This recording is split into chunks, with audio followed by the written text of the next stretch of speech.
Hello नमस्कार दोस्तों, स्वागत है आप सबका आपके YouTube channel education point with जय शर्मा के ऊपर।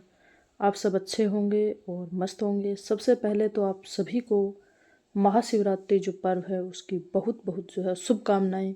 और महादेव से यही प्रार्थना है कि इस बार जो भी मेरे साथी तैयारी करें उन सबका जो है वो रीट क्लियर हो। इसके अलावा उनका मेंस में भी जो है वो सिलेक्शन हो और सरकारी सेवा उनको प्राप्त हो।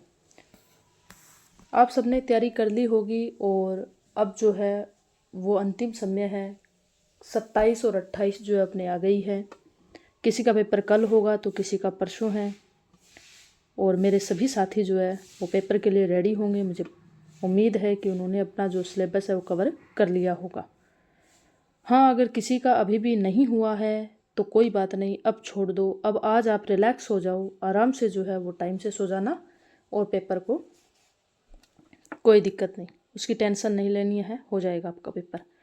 अब अपने छोटी सी बात कर देते हैं कि परीक्षा हॉल में जो है अपने पेपर को हल कैसे करें। यानी परीक्षा हॉल में भी पेपर करने का एक सही तरीका होता है। सही तरीके के बिना जो है वो अपना पेपर गलत हो जाता है। यानी अपने को बहुत कुछ आता है, अगर अपने को पेपर हल करने का सही तरीका भी पता नहीं है तो अपने घबरा जाते हैं तो पेपर में। तो सबसे पहले तो मैं यही कहूँगी कि आप परीक्षा हॉल में क्या करो, सबसे पहले पूरा पेपर पढ़ो। पेपर आपको पढ़ना है, आपको जो आ रहे हैं, जो सवाल आ रहे हैं वो करो। आप पेपर को पढ़ो पूरा और फिर जो सवाल आपको आ रहे हैं वो करो। यानी जो सवाल आपको आ रहे हैं वो करो। पेपर को रीड करने के बाद जो सवाल आ रहे हैं वो करो, पहले तुक्का मत लगाओ। उसके बाद में देखो भाई, हाँ अपने कितने आ रहे हैं। जो डाउटफुल, जिन क्वेश्चनों में आपको डाउट हो उनको आप एक बार छोड़ ही दो। यानी डाउट वाले क्वेश्चन आप बाद में हल करो, क्योंकि इसमें अगर आप टाइम लगाओगे तो आपका समय ज़्यादा लग जाएगा।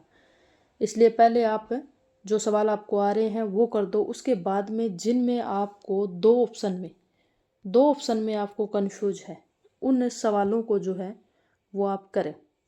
यानी जिनमें आपको दो ऑप्शन में कंफ्यूज है कि भाई ये हो सकता है या वो हो सकता है, तो आप इसमें से जो है ये सवाल आप करो।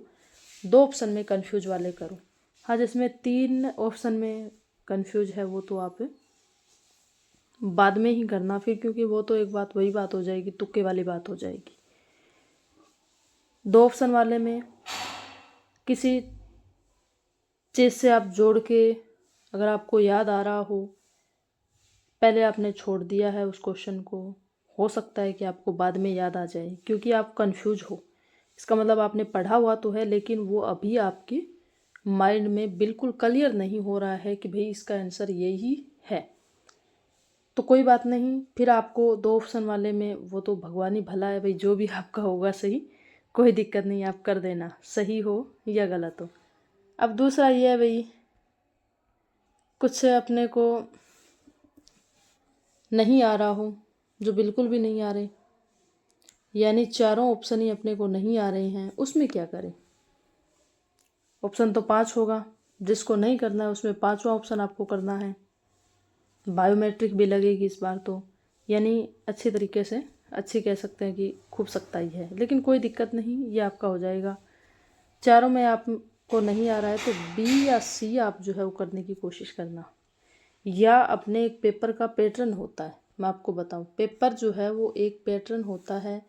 यानी इस तरीके से ऐसे ऐसे चलता है, या ऐसे ऐसे करके भी जो है वो इस तरीके से भी चलता रहता है। यानी ये अलग अलग पैटर्न बनाए हुए होते हैं पेपर के।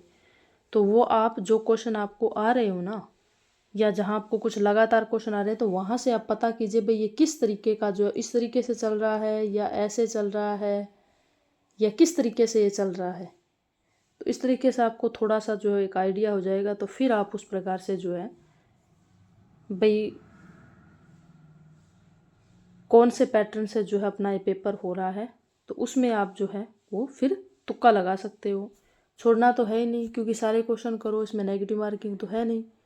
यानी नेगेटिव मार्किंग तो किसी प्रकार की है नहीं, और कोई दिक्कत नहीं, आप पूरा पेपर जो है वो हल करो।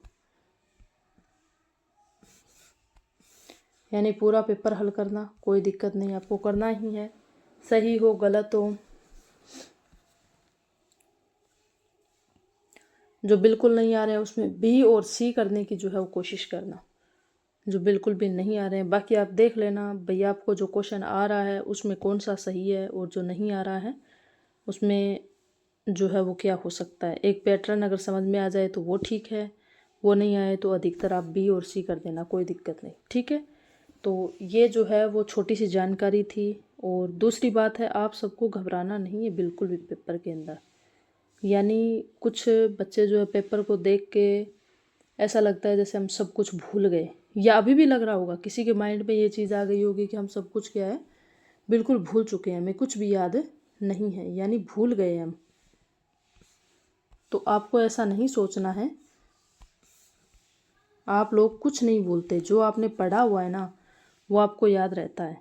यानी भूल गए तो ऐसा आपको नहीं सोचना है कि हम सब कुछ भूल गए हैं, आपको सब याद है। आप जब पेपर दोगे तो वहाँ आपको सब कुछ याद आ जाएगा, इसलिए आपको बिल्कुल भी घबराना नहीं है।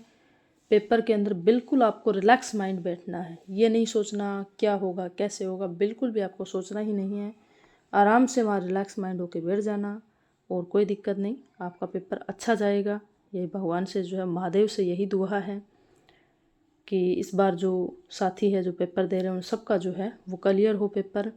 और आज आप टाइम सर जो है वो सो जाना, अच्छे से नींद लेना और सुबह आराम से रिलैक्स होके जो है वो पेपर देने के लिए जाना। अब आप छोड़ दो किताबें, बस आपने बहुत पढ़ लिया, साल भर पढ़ा है, अब इतने टाइम में आप क्या पढ़ लोगे, तो कोई दिक्कत नहीं, अब आप छोड़ दो, आराम से रिलैक्स रहो, अच्छे से नींद लो। आप पूरी है जो 10-12 घंटे की, या आपने कह सकते हैं 8-9-10 घंटे की नींद जो है वो 9 से 10 घंटे की आप नींद लो आराम से, ताकि आपका माइंड जो है बिल्कुल फ्रेश हो। तो ठीक है दोस्तों, कल के जो पेपर के लिए आप सभी को जो है वो best of luck, all the best. आपका पेपर बहुत ही अच्छा जाएगा। वीडियो को पूरा देखने के लिए धन्यवाद दोस्तों।